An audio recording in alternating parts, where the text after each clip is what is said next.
If I could give newcomers one suggestion, I would say to share your story, your authentic story. If you need help, ask for help, and you will be amazed at the people that are surrounding you who will help you.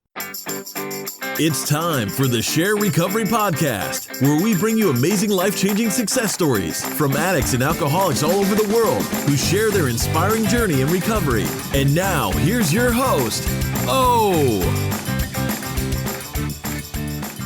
On today's episode of the SHAIR Podcast, we have Jason MacKenzie joining us. Jason is an expert on peak human performance. He's a father, speaker, author, and a coach. He teaches audiences around the world how cultivating vulnerability will liberate the strength, wisdom, and courage we already possess.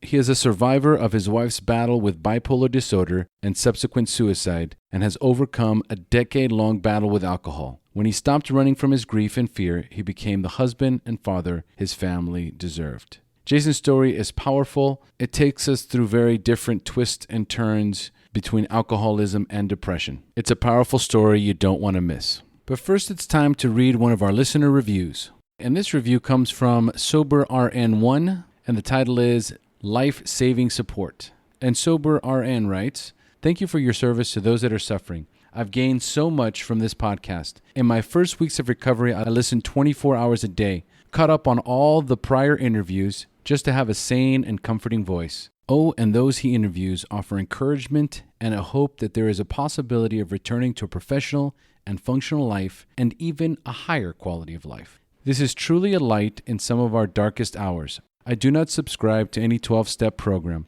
but I don't feel that matters here. The info is for all. I've worked my own program through yoga, meditation, smart recovery, and now refuge recovery. It was through SHAIR actually that I realized that there is no one way to a better life. Blessings to O and his crew, and blessings to those who are still searching for a way out.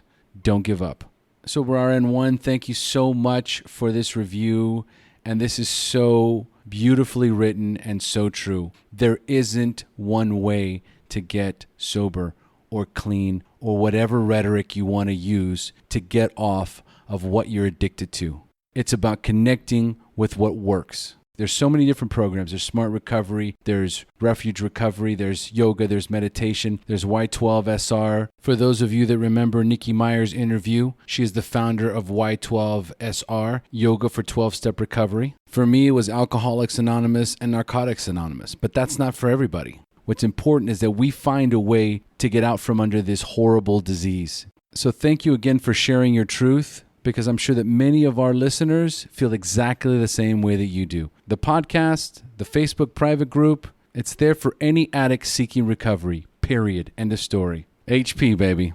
So now let's dive into Jason's story. But first, if you would like to know the best way to show your support for the SHAIR podcast, here are a few ways you can help. First, go to www.theshairpodcast.com, and there you can sign up for our free newsletter, which will let you know every time a new episode of the SHAIR Podcast comes out. You can leave us a 5-star rating and review on iTunes or Stitcher Radio. If you would like to know other places that you can listen to the SHAIR Podcast, you can listen to us on iTunes, SoundCloud, Stitcher Radio, iHeartRadio, and YouTube. If you would like to donate to the SHAIR Podcast, you can do so via PayPal, or you can support us on Patreon. We have a thriving Facebook group that grows daily and has massive participation. Again, it's a private group, so if you would like to discuss recovery, share your experience, strength, and hope, help others, or lean on others for support, be sure to join the Facebook private group. And all of this information can be found on the website. So go to the website, and there you will find all the information that you need to help support the show. So now a quick message from our sponsors, and on to the show. Sober Nation is the largest online recovery community and treatment resource center. They provide treatment resources to those struggling with addiction, as well as to the family members who are caught in the crossfire. On top of that, Sober Nation is a huge community of good people who share their experience with each other. They have informative content, recovery and addiction news, as well as an entire clothing line which helps expand the culture of recovery. They can easily be found at www.sobernation.com. Sober Nation is putting recovery on the map. Hey, Jason, thanks for joining us. Hey, thanks for having me. Great to have you on the show today, buddy. How are you feeling? I am feeling outstanding, and I am stoked to be here. Oh, man, I love it. Okay, so folks, today we have Jason MacKenzie joining us on the SHAIR podcast. Jason is a dad, a husband, an author, public speaker. His website, The Book of Open, is geared towards helping men become stronger, wiser, and more courageous fathers. Did I sum that up about right, Jason? I think you summed it up very well. Yeah, it was perfect. All right, excellent. You ready to get started then? Yes, I am. Let's do this. All right, so first of all, I want you to take us through your normal daily routine, just how you normally do things to give us a picture of who you are today. Okay, yeah, I'm happy to. So actually, my life has just recently become quite different. So it's less structured than it has been. So I recently left my job, and I'm really making 100% go of this entrepreneurial journey, let's say. So my day is much less structured than I'm used to, but I usually spend my days, I'm facilitating some masterminds. I do a lot of writing. I just connect with people, try to create opportunities. I have all kinds of stuff on the go like that. And as far as things like hobbies and exercise routine, I'm a big, big believer in the power of exercise and fitness. It's one of the ways I think of as being, giving myself an act of kindness or being kind to myself. So I'm really quite an avid exerciser with weights and cardio, like bike riding and stuff like that. And hobbies, I spend a lot of time, probably hobbies, I would say my daughters are 13 and 11 and are pretty avid athletes and have lots of activities on the go. So in some ways, my hobbies, I live vicariously through my kids. So one of my main hobbies is driving them around to all their various stuff. So, but I enjoy it. So it's a labor of love for sure. Well, that's excellent. I've seen, we're connected on Facebook, so I see a lot of you're working out. You're in phenomenal shape. Has that always been the case? Have you always been in that kind of I would say athletic, an athlete type of shape? Not really. So I've always been an active worker outer, but what's changed for me over the past few years, and I'm sure we'll get into this, is the reason that I work out. So I used to work out as a way of trying to either cancel out the abuse I was doing to myself or punishing myself, for what had happened the night before. And it was really purely physical. It was a purely physical endeavor. So I never gave any thought to the spiritual, emotional, and mental aspects of health and wellness. I just thought, the more I drank the night before, the more I punished myself, the harder I tried to work out. And it's very hard to take steps forward. So regardless, I was relatively fit, I guess, physically, all things considered. But, since I sobered up, and strengthened myself again, physically, or emotionally, spiritually, mentally, I realize now it's really all about developing yourself as a whole person. So I'm much, much physically fitter than I ever have been in my life. Oh, yeah. I can only imagine because, if you're in shape and you're drinking, as soon as you quit the drinking, you can take it to a whole nother level. Oh, yeah. Oh, absolutely. It's funny. And one of the things I'm sure people are very familiar with, right, is I had no idea how much I was hindering my progress. I couldn't even see it, right? So as soon as I released that boat anchor from my neck, it was just like it took off. It was just, and it still amazes me to this day, to be honest with you. I love it. I love it. So tell us a little bit about how you maintain your personal spiritual condition on a daily basis. Yeah, so I one of the main ways I do it, and it might sound a little corny, but I just try to find ways to be of service to people. I really, that's what my life has become oriented around is finding ways to help people, whether it's sharing my story with them or sharing my struggles with them, or just listening and helping and maybe guiding them through some of the things that I've been through, or giving them a different point of view on something. So I do a lot of that, and it feels so good.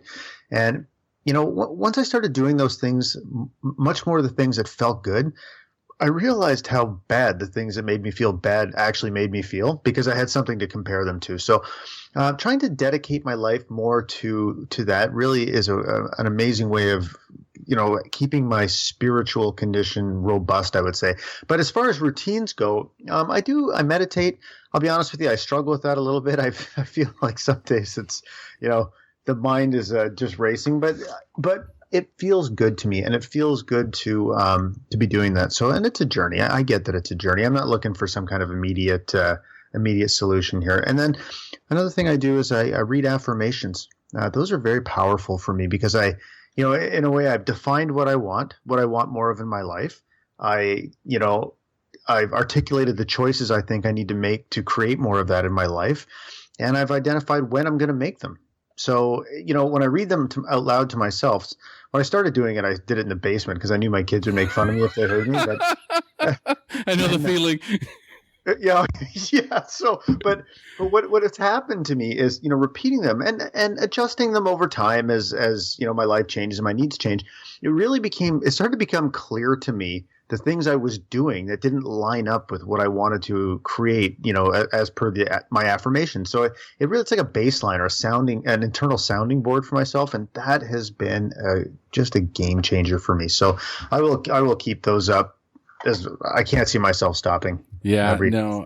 And, it's funny because like you, and I've read a lot of books in reference to the power of, mindfulness and how you start your morning rituals, saying affirmations, meditating. And, some of them even say, say your affirmations out loud. And if I'm by myself saying affirmations by myself, it's that kind of like, I feel ridiculous. I'm sitting here by myself talking about, whatever affirmation I have, right? It almost feels like that Saturday Night Live skit.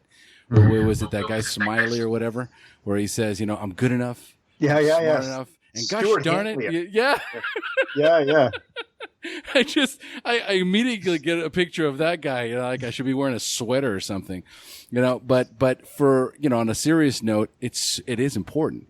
These things, there are very few, and I don't know of any successful, like hyper successful individuals that do not have a morning ritual, that do not have a practice of affirmation, that do not have a practice of regular exercise and meditating. It all kind of coincides with that, hyper successful, sort of mindset and ability to perform. I don't know if you'd agree or not. I totally agree. And what's been a really interesting, eye-opening experience for me is that I'm a very sort of results-oriented guy who likes to quantify things. So if I'm going to engage in an activity, I want to have a quantifiable outcome at the end. And what this did was it showed me that you don't actually have to have that in order to set yourself up to create awesomeness in your life, right? So you meditate, and there's no thing at the end of it where you can show, this is the result, but it puts you in a good state of mind. And reading your affirmations, it's the same thing, but throughout the day, it sets you up to make different choices. So they produce these incredible, over time, opportunities that you can, you create and you take advantage of, but there's nothing immediate. So it's been really powerful for me to realize that it's not really all about, getting an immediate result, that you're planting the seed and setting the foundation to start seeing all of the opportunities around that kind of always been around you, but were invisible to you. Absolutely. No question about it. You know what? I love starting out interviews on this note, right? Where we're discussing the kind of things that we're doing today, the kinds of activities, the mindset, the practices, the rituals, because right now I'm about to turn the page here. We're about to go back in time and discuss, when things were not so great, when things were basically, in shambles in our lives. And I know that there's a part in your story that is pretty riveting, and it's about your wife. So I want to start delving into that arena, and then as we close up, we'll come back and close up more on a positive note. But let's talk a little bit, since the SHAIR podcast is about addiction and it is about, the wreckage in our lives. Tell us a little bit about right now, the first time you drank or used drugs, and more importantly, how they made you feel. So the first time I drank, I was 13. And So I'll tell you how they made me feel, and then maybe I'll tell you a little bit more about the story. But I was 13 years old, and the way they made me feel was included. Yeah. And you know, I don't know exactly why. Maybe I'll understand it one day, but I don't understand quite yet the full picture of why I felt so insecure at that age. But I don't know, I never felt good enough. And we moved around a lot. My dad was in the military. And so I never really formed close bonds with people. And then when I came back, actually it was at the beginning of high school. So I drank at 13, but it really kind of, I don't know, probably when I was in high school, I started to drink more. And the reason was because I came back from Europe. We lived in Europe, and I went from being a big fish in a very small pond in an international school where, I was the king of the castle in grade 8, and then I went back to grade 9 to grade 9 in North America in Canada, and I was in a gigantic school, and my clothes were weird because I was so out of touch with fashion, and I didn't have any friends, and man, I hated the feeling of walking around. Like, it was such a shock to my system to be the odd kid out. And I latched on to the very first group that would accept me. And that group just happened to be, people that, drank and smoked dope and whatever, and did all, kind of the bad kids, shoplifted, did all that kind of stuff. But being part of that group was more important to me. It was worth it to me because the risk of being alone was just something those were the only two options I could see. I never considered that if I just charted my own path and was kind to people and was myself, that it all would have worked itself out sooner rather than later, but I never gave myself that chance. So that was really sort of how it all started. I think if there was a way to get this message out to more kids, and, again, just like you, just like me, that need for acceptance, that need to be a part of.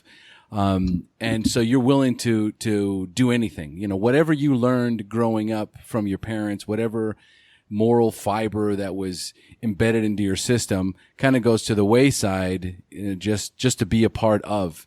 And maybe there's more kids that also do gravitate towards those kinds of more positive ways of channeling that energy. And maybe it's just that, because of the theme of the podcast, we typically, start down this road where that need for acceptance takes us down to some very dark roads. I would hope that, if kids that were in high school or just starting high school, now that they have access to so many podcasts and so many information out there, they can hear these stories and go, wow, okay, maybe I don't need to go that road. Or maybe the friends I'm hanging out with right now, this sounds a lot like this guy's story. So, I would hope that this message, because it's so true, man, we need identification, and the need for real positive role models, I think, is still very necessary.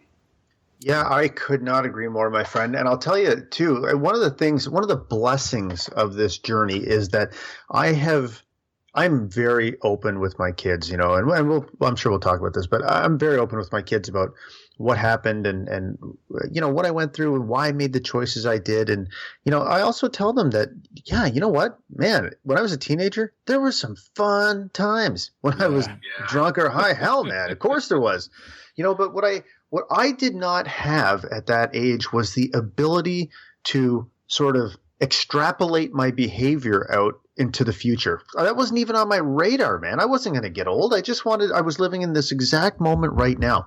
And what I'm able to, by being open and honest and vulnerable with my kids, is I can kind of like expand their event horizon, where you could say like, let me just explain to you, what some of you, like the power you have to create the life you want with your own choices, but what some of those choices might create and what it actually can end up looking like for you. You know what I mean? And I think it's really helpful for them to be able to see that they are able to look further into the future than I was able to. No question about it. I love where this is going. All right. So I know you're sober. So tell us how much clean time you have and when your anniversary date is.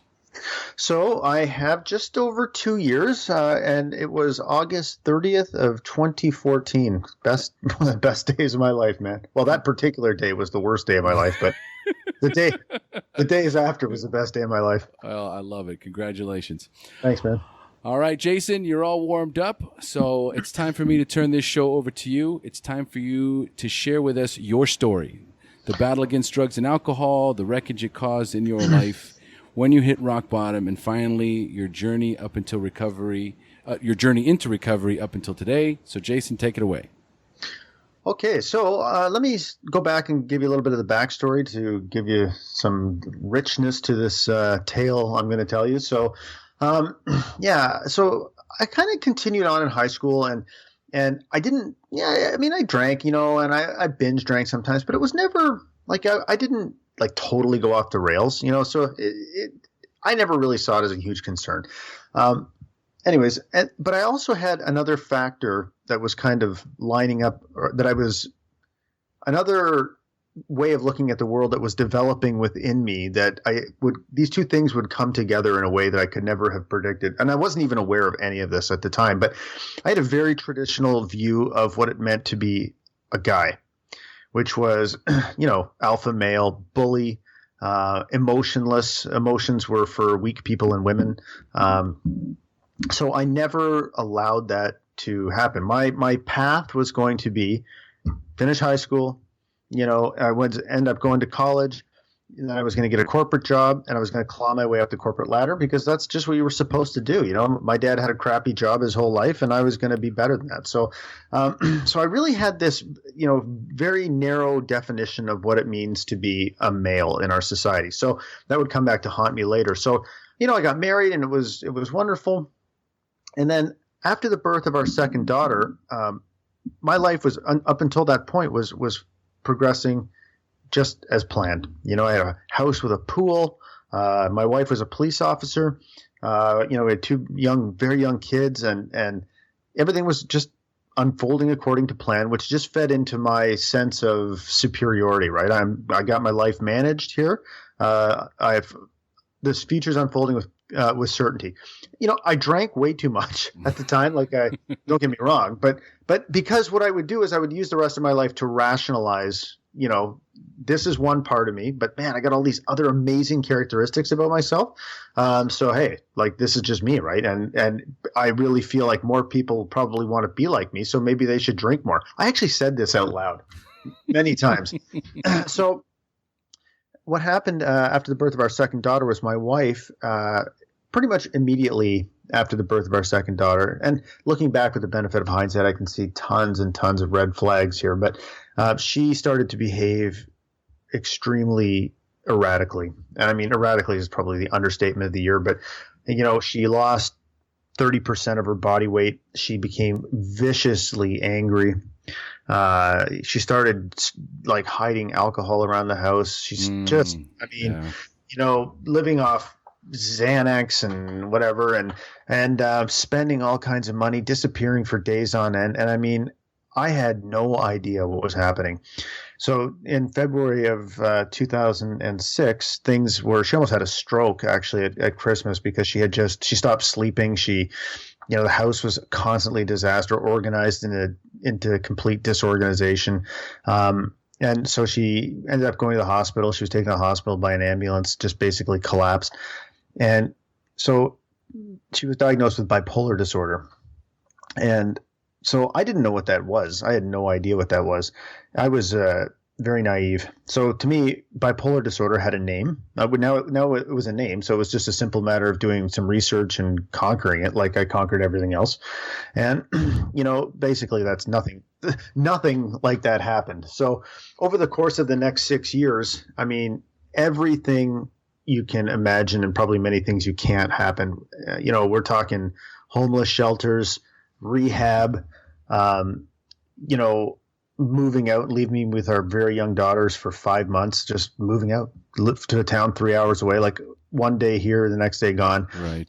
And just, running with meth addicts and just really brutal. And so I was a mess at this time, but I had 2 kids I had to raise, So what happened to me was I would have these, because I couldn't acknowledge or even understand that every human being feels every human emotion.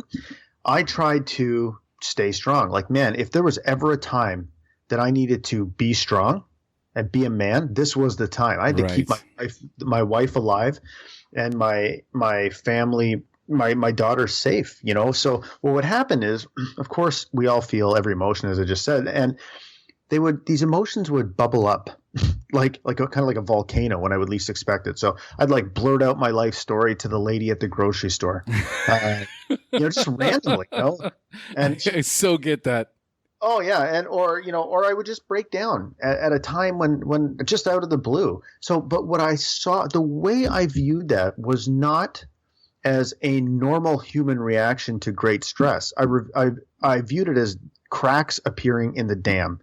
And I was the only thing standing between, I was the dam. So if I fell apart, I didn't know what was going to happen. So the only way I didn't consciously make this decision, but I just started drinking those emotions away. And I would say it worked. I mean, I drank away joy and passion and, my ability to feel like the deepest feelings of love, but there was still all kinds of fear and all kinds of anxiety. But I had no other tools in my toolkit to cope with it. So, to get to the sort of tragic conclusion, I guess, in 2010, Cindy decided to take her own life. Things had gotten so bad. We had separated at that time, and she was alone. And I think her choice at that time, I mean, it's hard to put, I just knew her so well that I believe it was, people have a funny way of looking at suicide when they haven't experienced it directly. And I know that our freedom was the last gift that she had to give.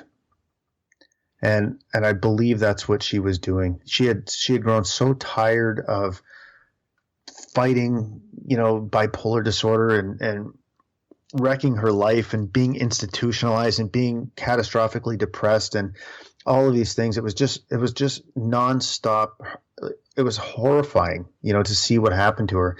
And I think she just grew too weary of fighting. And near the end, she wanted to set us free. So for me, sitting my kids down and telling them their mom was dead was obviously just a horrible, horrible experience. But in my mind, I closed that chapter in my life. This is what I told myself, right? So I had met somebody new at this point, and I was ready to build a new life. I was sick of the chaos. I was sick of everything about bipolar disorder and all of it.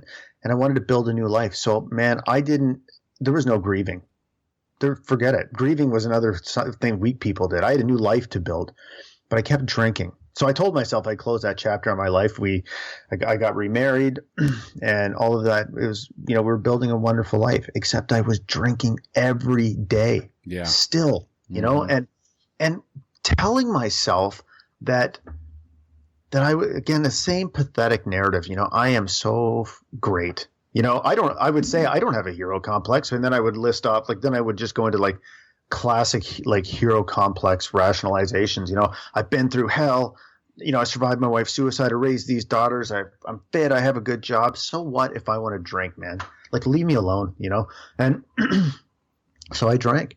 And then for 4, I was saying the same thing, the exact same thing for 4 years after Cindy died. And it started to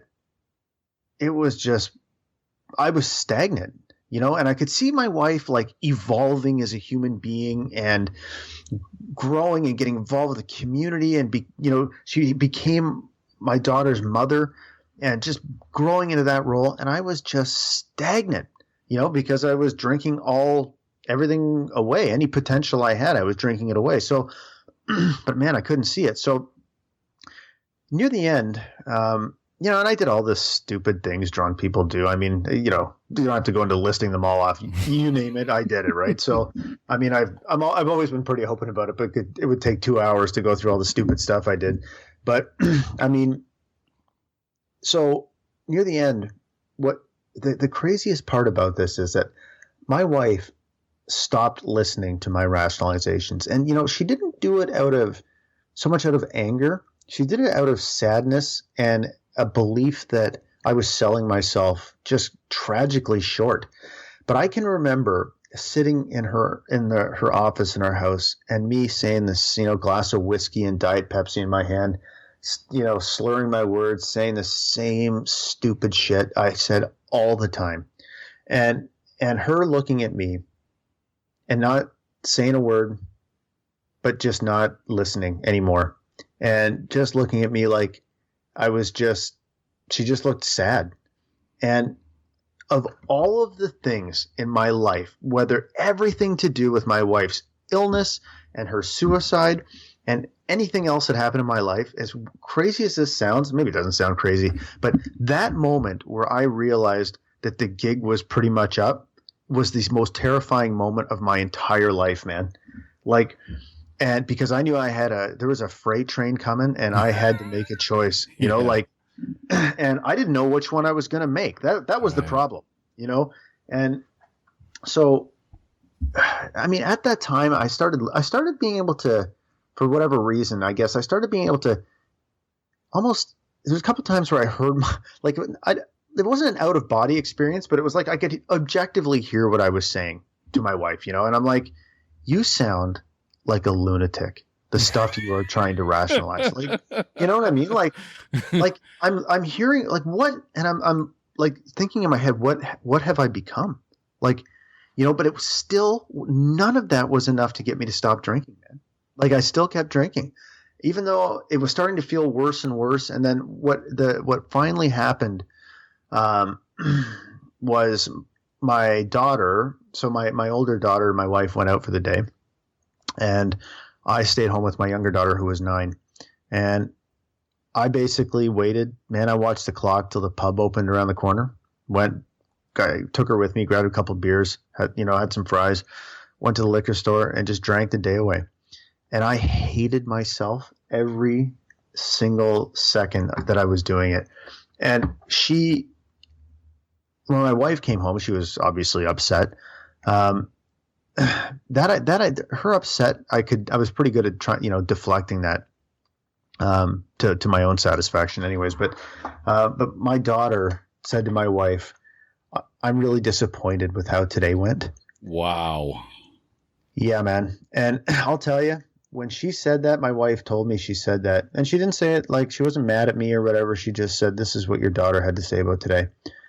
And that was like, I don't even know how to, like a knife to the heart. I don't know what the analogy is or whatever, but I was filled with so much shame.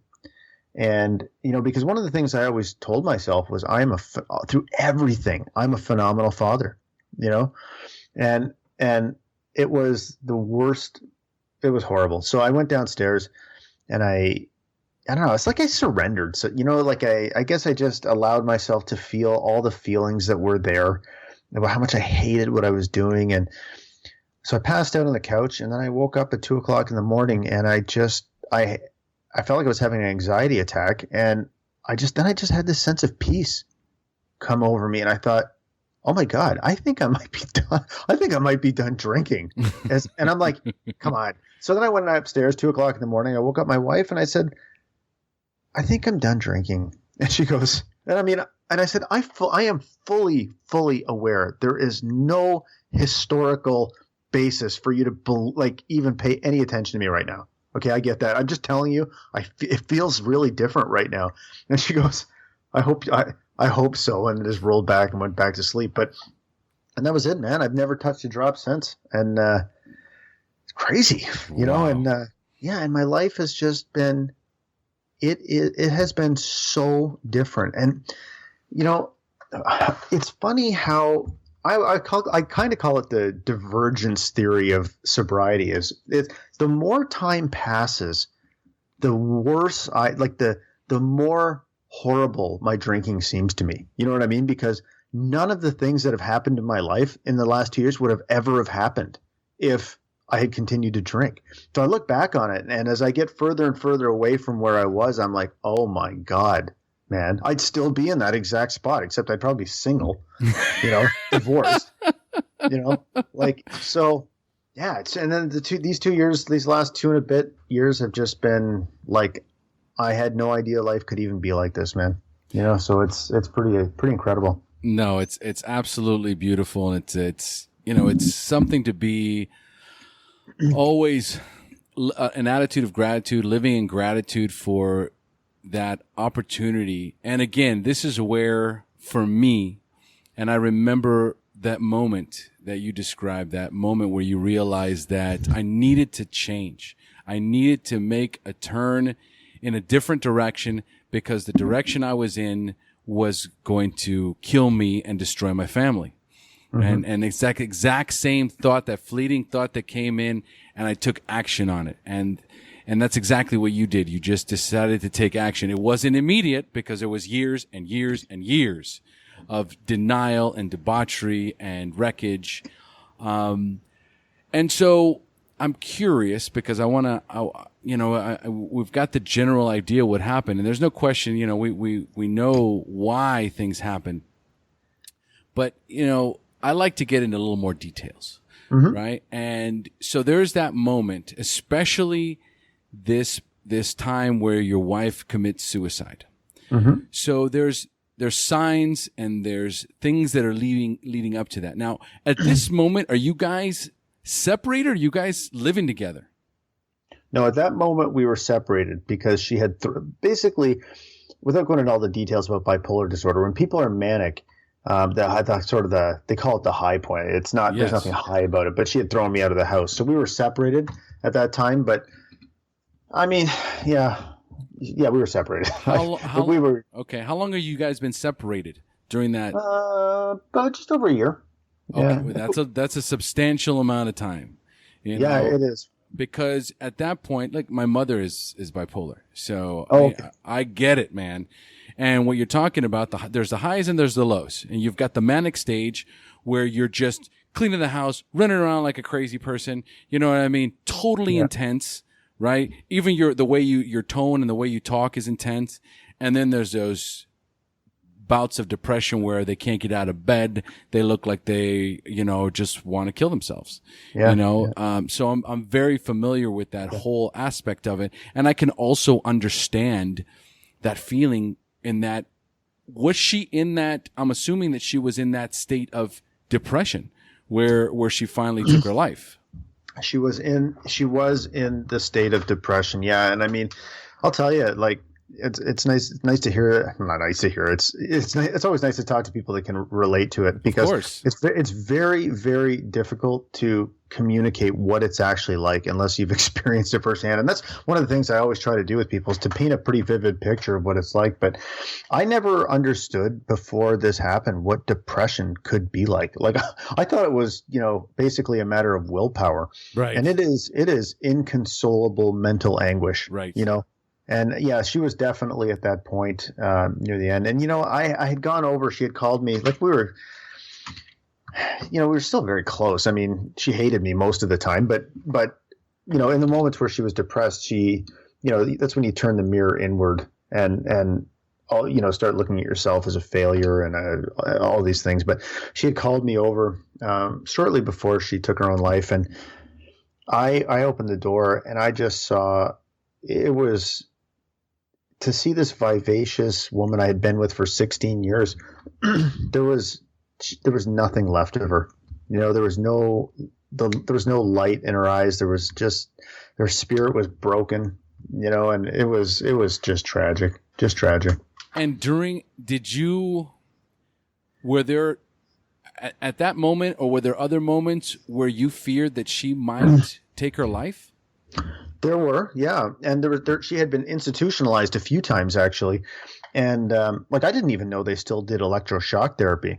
I mean, that was she got electroshock therapy at one point. Wow. Which basically wipes out your short-term memory. So I would go, and it's funny, because these moments made me question my own sanity, which fueled my desire or need to drink this all away, because I would go visit her at the psych ward, and I would be on my way home, and she would, because she was undergoing these electroshock treatments, she would call me up hysterical for not coming to visit her, like 5 minutes after I left.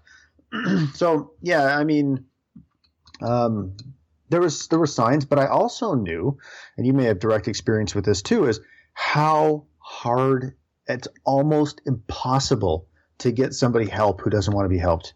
That's correct. Again, 100%. Oh yeah. So I mean, that particular day, I went near the end. I went to her house. I begged her to go to the hospital, but she wouldn't go. And I knew just from 6 years of experience that there was no way that she was going to go, and there's no way I was going to be able to make her go, or the cops weren't going to be able to make her go. So I had no choice, but to leave her. And I mean, she didn't take her life that particular day, but she did a few weeks later. So who was it that found her? It was her neighbor. So basically she gassed herself in her car and left it running in the garage. And I just can't even imagine, but the woman that lived in the basement of the house that she lived in was wondering what was going on and walked in and found her. And so how old were the girls at this time? The girls were 6, and Melody, my youngest daughter, had just turned 5 a few days before. Oh, so they're a year apart. About 15 months. Yeah, okay. 15 months apart. Right. So how did you explain this to them? So, yeah, I mean, I found out at approximately midnight, and yeah, man, like she was a police officer. So the cops came in, and they knew her, and I knew them. And she was a cop? Yeah, she hadn't worked for much of the last 5 years, but okay. Yeah, but she was a cop. And so I knew the guys that came to the house, and knock on the door at midnight. I come down the stairs, and he sits me down. He goes, "Brother, man, there's no easy way to tell you this. Cindy's dead." So I now am looking at the clock, dude. Yeah, and I'll tell you, man, one of the things, I'm pretty open about this because I think it's important to be honest about this. But the very first emotion I felt, first two thoughts that went through my mind are, oh my God, like, how am I going to tell the kids, was obviously the first one. And the second emotion was overwhelming relief. Mm-hmm.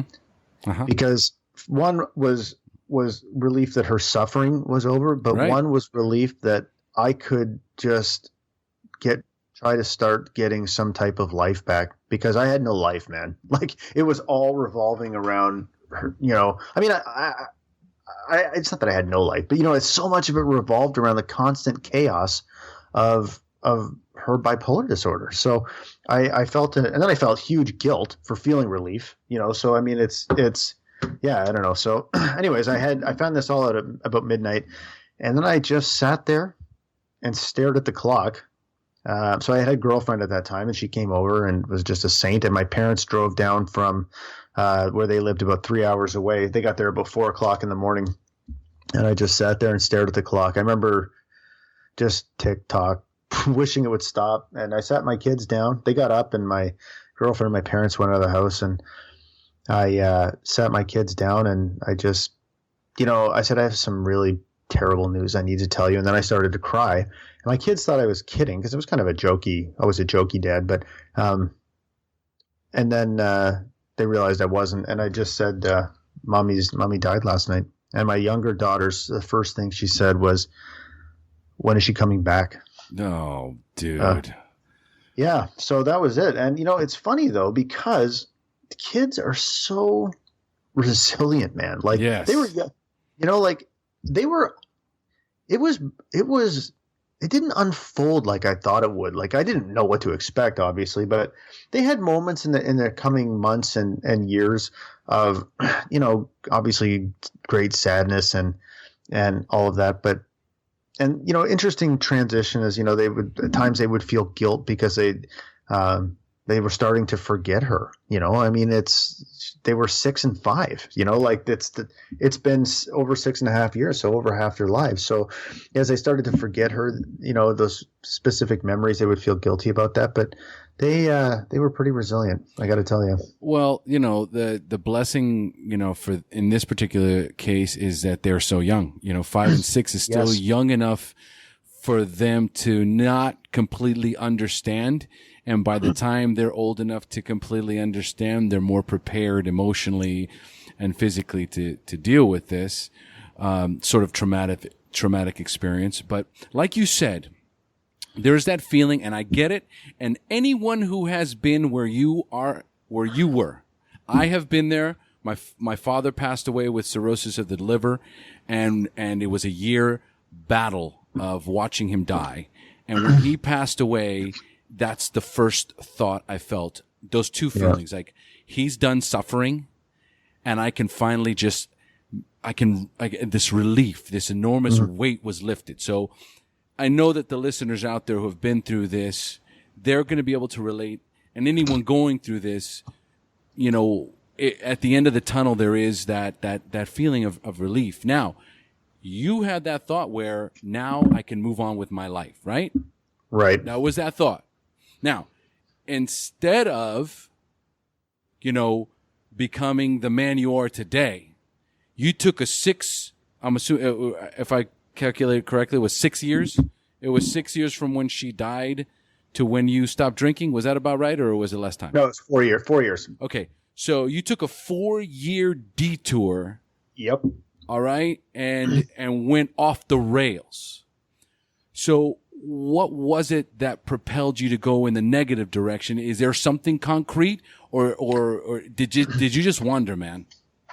So I think I just continued to do what I had already been doing, and I wasn't able to stop it. But it's interesting. I understand much better now. It's amazing when you create the time and space with sobriety, to the time and space that sobriety creates, the insights that you gain about why you did the things you did that were completely, I was either not willing or not able to see. So about a year after I stopped drinking, I started to go through the grieving process of Cindy's death, like 5 years later, man, after she died. And I started writing about her, and I rode my bike like 120 miles back and forth to visit her grave one time. And I started to go through that process that I never let myself go through. And I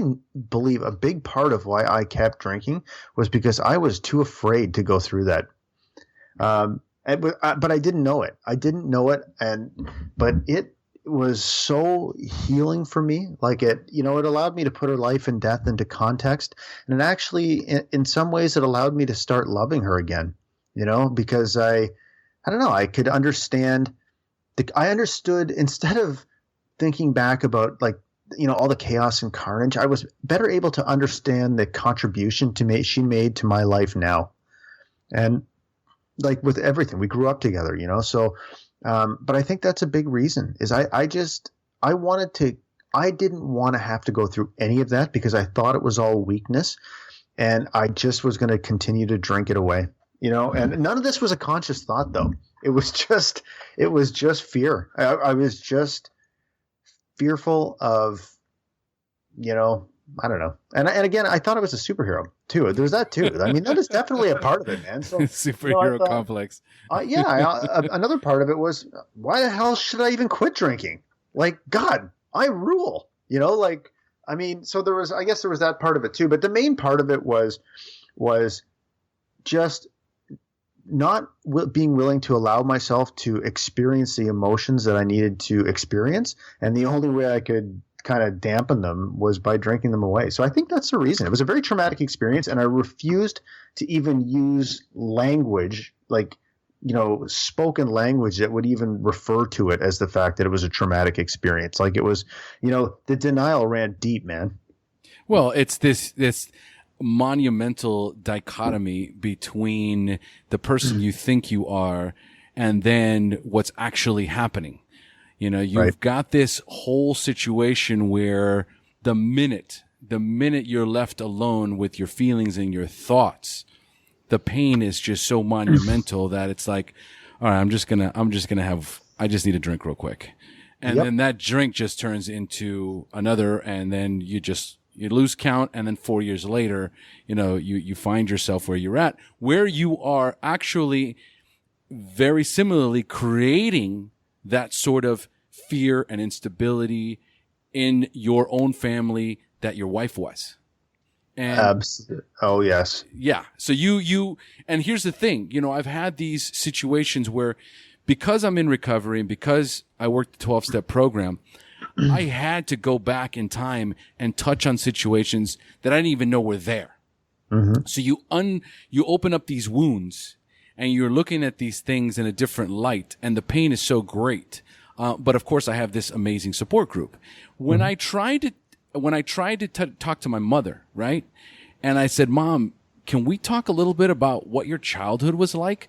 Because even today, I know very little about my mother's childhood. My mother was born in Cuba, and she migrated to the United States when she was 17 years old, separated from her mother, separated from her sisters, was living with there's a lot there. And the minute I started touching that, like the pain I could see, just she transformed. She started crying. She went into a sort of like manic sort of hysteria. And I was like, whoa.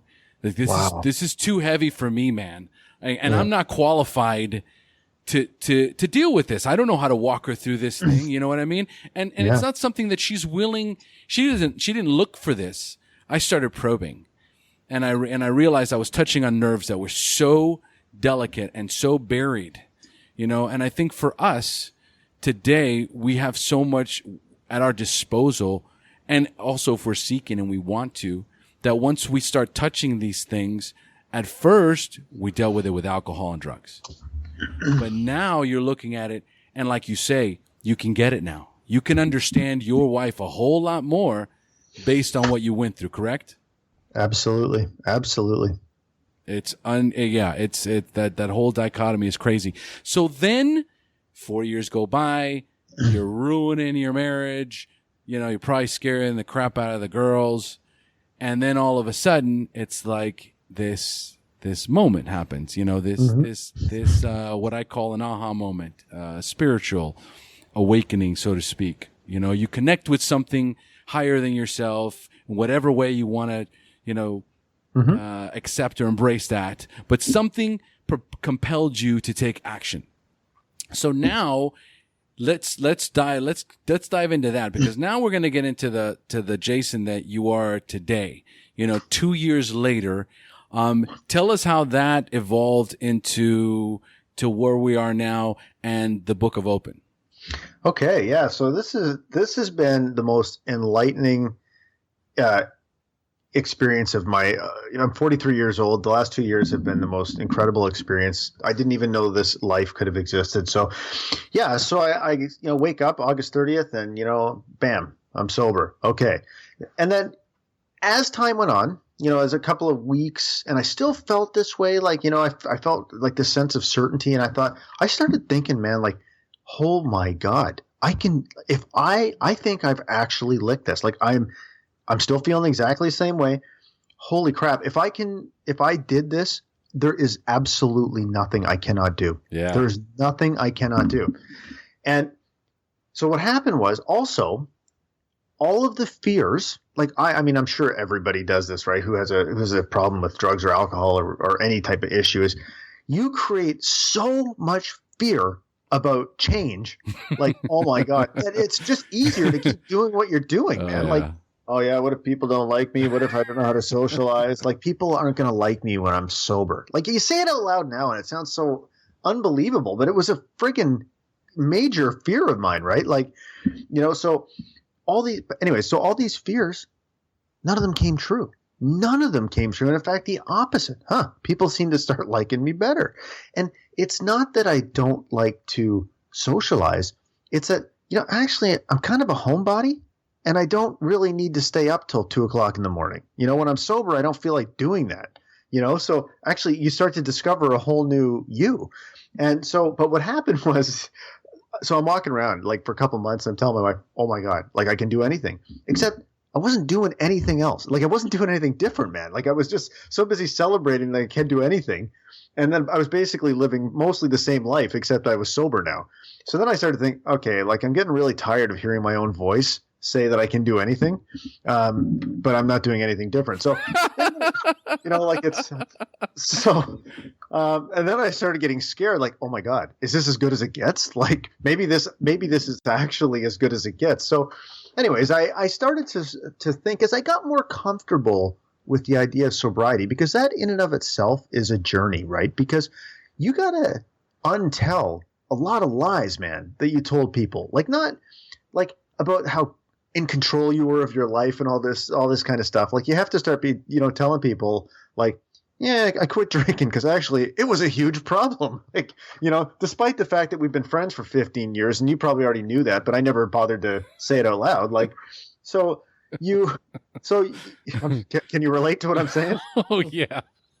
So I, as I started to get more comfortable with those conversations, because that took a while. It went from, yeah, I'm not drinking tonight, to, yeah, I'm going to take a break for a while, to, yeah, you know what? Like, I think I'm going to stop drinking and just, I don't know how long it's going to last, but we'll see how it goes. To eventually like, okay, I'm done drinking and my life is getting 1,000 times better. Once I got to that point, which probably took like 6 months maybe, I started thinking to myself, okay, this is a crazy story. Like when you put it all together here, I got to start talking about this, because my intention at the time was it was very narrow, important, but narrow, where it was, I want to help people that have either, dealt with a loved one or themselves with mental health issues, or have dealt with an addiction to drugs or alcohol. I think my story could really help them, right? So I decided to start telling it. But I already had the confidence of, as a sober person and a person that was starting to see his life being different, that I had the confidence to tell like the unvarnished version, like, here's all the shit I did, man, and here's what my life is starting to look like now. Like here's my wife's suicide, mental illness, and blah, blah, blah, and drinking and sobriety. And here's what it's starting to look like. So I started to tell that story, and the real version of that story. And then this crazy thing happened where all my relationships with people started to change, because people would come up to me like that I had worked with for a long time and just start telling me this stuff about themselves, that was just so raw and authentic. And because I, by being open and authentic and being vulnerable, had created a place of safety for them to do the same. Because they were like, this guy's not going to judge me. God, how could this guy judge me? Look at all the stuff he's done, man. Absolutely. So, and then I realized this, and it had nothing, the stuff they were telling me had nothing to do with drugs or alcohol necessarily. It was all kinds of things. I had a woman come up to me at work, a professional woman come up to me at work and go, I used to be a prostitute. And I'm like, oh my God. Wow. I mean, I can't thank you for, and it's so humbling. Like, that you trust me to tell me that, like, God, so then I didn't know that it was a vulnerability. I didn't know I was being vulnerable. And then I listened to a Tim Ferriss podcast with Brene Brown. And I thought, okay, this is what it is. It's vulnerability. And I started really exploring that, and I became like my kind of a life's mission. It felt like, to get people to understand, like, man, I always tell people, when you lay down your shield, you become invincible, like stop trying to lose the persona. Like, you don't need it. You actually don't need it. And it took me like 41 years to figure that out. But turns out I'm not an alpha male. Oh, my wife says I can still be pretty pushy, but I'm not an alpha male. I'm not emotionless. I'm not, and as I'm going through this process, I start having these experiences. Like, I tell my wife, I don't know what's wrong with me. I feel like I'm a mess right now. Like, I don't know. Is there something, like, what the hell? And she's like, you're having a bad day, you idiot. It's normal. But I never let myself have that. They were all just, because I killed all the emotions with booze, right? So it's just like I was like steady Eddie, like, not steady, but you know what I mean? Like, emotionally, like, basically flatlined. So I started like going through this experience of realizing, I have all these emotions. Wow, that's crazy. What a thought. And then I decided, like, I want to try to get people to see if they'll share their stories. Like, God, because it doesn't matter who reads it. It doesn't matter whatever. It's the act of actually writing it down and saying it out loud that changes you as a person. What happens after that? It doesn't even really matter. You're going to be of great service to people and you're going to make them feel safe. But just taking that step to find the courage to put it down on paper, man, is a huge step for people. So I founded the website called The Book of Open. And what I want to do is give people a platform to share their stories, which is basically like, I will help you. Like I didn't used to be a writer until I started writing all the time, and now I am a writer apparently because I have a book coming out. But I help them write their stories. I help them. You just barf it out. I'll help you edit it, make it look nice, and I'll host it for you. You don't even have to worry about like spending the 10 minutes it takes to set up a blog. I'll make it look pretty. I'll put some nice pictures on it, so it's something you feel like you can be proud of, and we'll do that together. And we'll talk about the process, if you're scared. And I'm not going to pressure you to do it. Like if you feels like the right choice and it feels light, do it and I'll help you. But if it doesn't, hey man, I'm still your friend. So and people started sharing their stories and they're crazy. Like these stories are amazing. And it's just had a really positive, I feel like it's been a really positive contribution, so that's what the Book of Open is. And then throughout that whole process, like this is one of those, the more you give, the more you receive. Like this is another concept that was completely foreign to me. I was always like, the more I take, the more I get. Right. Right. And I took a lot, believe me. But as a result of the Book of Open, this amazingly generous guy, Hogan Hilling, I don't know if you've ever crossed paths with him, but he's an author and he's written 8 books. He's been on Oprah and he goes, "Hey, you got a great story. Are you interested in writing a book?" And I said, because at this point I'm thinking, yeah, I wonder what I should do now. Like, I mean, I got the Book of Open going. It feels really good. And I really want to expand this message of vulnerability, right? So he goes, "Are you interested he writes about fatherhood. And he goes, "Are you interested in writing a book?" Yes, sure, man. Of course. Why wouldn't I be? I mean, I didn't know how to do that or whatever. Of course. And so he just helped me, get a book deal. Like he helped me write the proposal. He helped me think through what I wanted to write about. And it was the most amazingly generous thing. And actually just yesterday, I wrote a book about fatherhood called, How Cultivating Vulnerability Will Make You a Stronger, Wiser, and More Courageous Father, because it's changed my relationship with my kids and my wife and everybody I come into contact with. And it just went, the pre-sales page just went live yesterday. So like, that's 2 years, man. I mean, it's crazy. And none of it would have happened if I'd kept drinking. And that's what I want people to see, is that I thought only in terms of scarcity, right? What am I going to have? What am I going to lose if I quit drinking? And first of all, it was all made up, but I didn't even have the emotional tools to think in terms of abundance. Like, what could my life look like if I just made some different choices that are within my power to make, so that's that's the thing I've been talking to people about more now, is just the incredible power of choice. And you know what? I'll tell you one more thing, because I know I've been rambling for a while, but we don't tell our daughters not to drink. We teach them the incredible power their choices have to shape their world. And so my daughter, who's 11 and a half now, on my 2-year anniversary of being sober, I think I made a video about this actually, but I told her, "You changed my life." And I don't know if you remember this day, but the day you said you were disappointed, you made me realize that I had to stop drinking and that I wasn't being the father that you deserve. And everything is different now. So I want you to think about that. I am so grateful for you that you had the courage to be honest about how you were feeling, and it completely changed my life. So think of the power you have. You were 9 years old and you changed your dad's life. Like, man, you can do anything. You can change your own life. You can change anybody's life. What a unbelievably powerful message for a kid to hear. There's no question about it. There's nothing more powerful. And yet another thing that we have in common, which is the power of our daughters. My daughter was born when I got clean and sober. I just could not stop. I'd lost my wife. I'd lost the business. I was, in health wise, I was in bad shape. And as soon as she was born, man, I knew that's when the light bulb went on. I know I'm going to lose her. I'm going to lose her, and I'm going to disappoint her. And my biggest my biggest fear in this world is to let her down. So I get it on so many levels. I understand on so many levels the importance of being that father, of being someone that she can be proud of, that someone that she can lean on for support, not somebody that she has to hide from, not somebody that she has to keep things from, and that's such a powerful thing. You know what you were talking about, how you were going to the grocery, like you just talked to somebody at the grocery store and just dump your whole life story. Yeah. Right.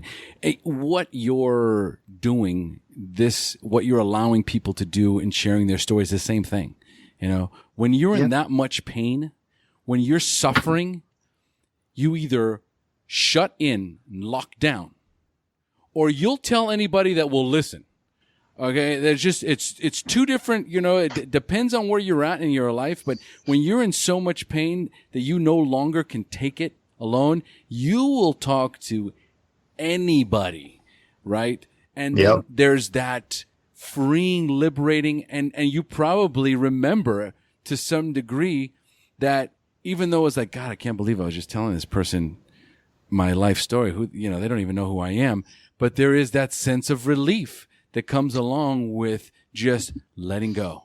There is. And in that moment when I was speaking the words to her, it felt great. And it was, but it was before I had the chance to layer judgment, my own judgment all over it. Right. And, but you're right. It is so, so liberating. And one of the greatest things about it is that you realize, there's nothing to be scared of. Your authentic self is amazing, and people will love you. And will some people judge you if you're authentic in yourself? Sure they will. But the number pales in comparison to the people that will love you for exactly who you are. And I don't want people to have to feel like they have to run from who they really are anymore. Well, this is what we do. You and I, we do the same thing. We allow people the opportunity to share their story, not only to help themselves, because it does, but to help so many others that are looking and seeking and battling through the same things we have gone through. There's so much that's relatable just between you and I. Yep. And imagine what this does on the scale that we are taking it to. I have thousands of people that listen to the SHAIR podcast. And yesterday's episode was all about vulnerability. The one that launched yesterday, Ed and I had, I got super vulnerable in the episode, and I've gotten so many messages. Like, I usually get good responses from the interviews, but between yesterday and today, I've been getting emails and private messages and posts of people like, wow, man, allowing yourself to get so vulnerable on the podcast helped me so much. And I realize how important it is to be you, to allow yourself to be vulnerable, allows so many people to just connect with something deep inside of them that they have locked down, that they're holding on to, that is creating havoc and wreaking havoc in their lives. And all of a sudden it's like, wow, I can do this. I can reach out to somebody. I can share my story. I can be vulnerable, and it's okay. It's only going to make my life better. So, I'm so down with what you're doing, man, because I'm doing it too. Yeah. And you know what? I got goosebumps there, brother. That was, just makes me so happy and there's so many more and more people are starting to preach this message, and it's not enough, but there's a groundswell growing, where people are realizing that, my true personal power lies in being myself. That's the way I can be that's how I'll find out how I can be of service to people. And just the act of being yourself is a gift. So I thank you for everything you're doing. Thank you, brother. I want to thank you as well, because that topic, the topic of being a stronger, wiser, and more courageous father takes a whole new meaning today. Like you're saying, that groundswell. I was raised from the same male, machista. My father's Colombian, so it's very male dominated. You don't talk about your feelings. You don't air your dirty laundry in public. Sure. Everything stays within the house, right? And it's always that tough love that only came. There was never that, hey, how are you feeling? Or you look like you're sad today. Is there something that you want to discuss with me? There was never that opportunity to be vulnerable. It was always like, man up. That's the message that was given to me growing up from my father, was man up. And it became, and it's been tough for me too. But having a daughter makes it easier. It makes it a lot easier having a daughter. Oh yeah, absolutely. You know, my dad was too. Like my dad was not a macho guy, but he grew up in like a very rural part of Canada, dirt poor in the 50s, where they were literally, fighting for survival to put food on the table. So it's not that he was from him. He was just there was no time to be to get in touch with your emotions. Right. Like you were drowning the barn cats because you couldn't afford to feed them. So yeah, but yeah, and the daughters is right. And I think too, it's such a wonderful.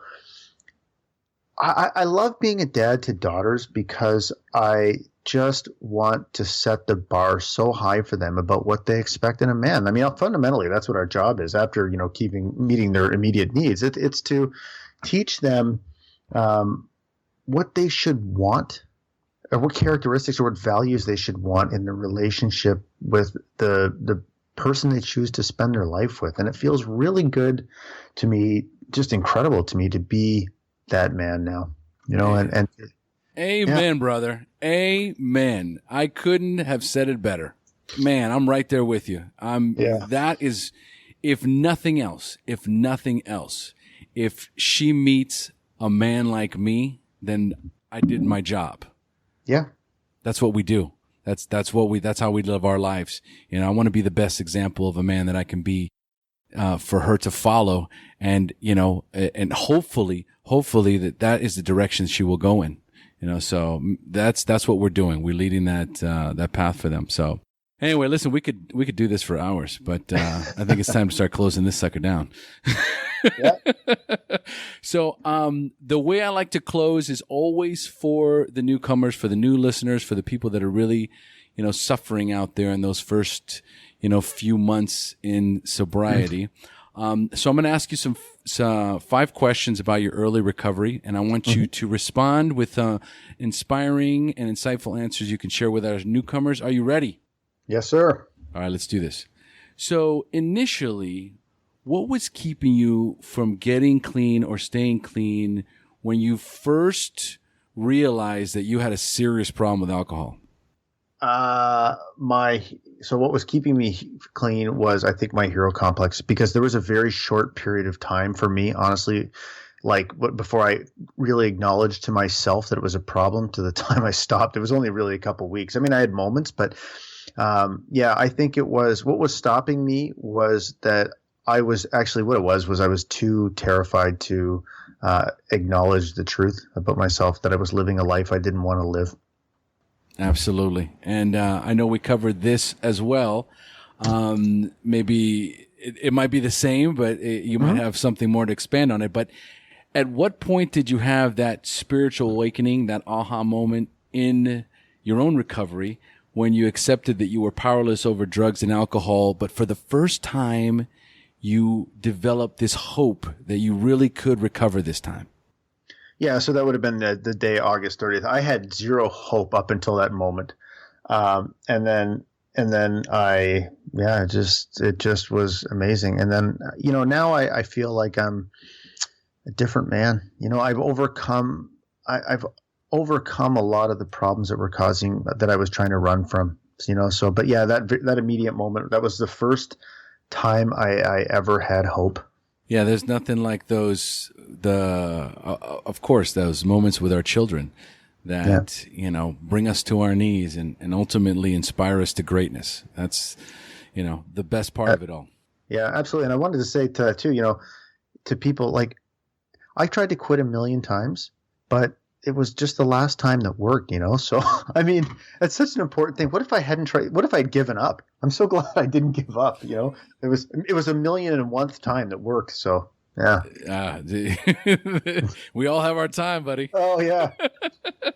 And do you have any favorite books that you would recommend, including your own, of course? So give us some that you would recommend and tell us a little bit more about your book. So a book I'd recommend, I suspect you've probably read it based on what we were talking about earlier, but it's The Miracle Morning by Hal Elrod. Absolutely. Yeah, that was the book that honestly, after quitting drinking, probably changed my life the most, right? Because it showed me really, really the power of doing these activities that I thought were absurd before. Yes. Like meditation. If you had tried to get me to do that, I'd be like, oh my God, I would have just dismissed you immediately as some kind of nut job, and then drank a beer. So that one has really, really changed my life. And I'm actually going to meet Hal at an event I'm speaking at in 3 weeks. I'm going to shake his hand, man. Like, it's just going to be an honor to be able to do that. Dude, that is awesome. I know. I'm so excited about it. I'm so excited.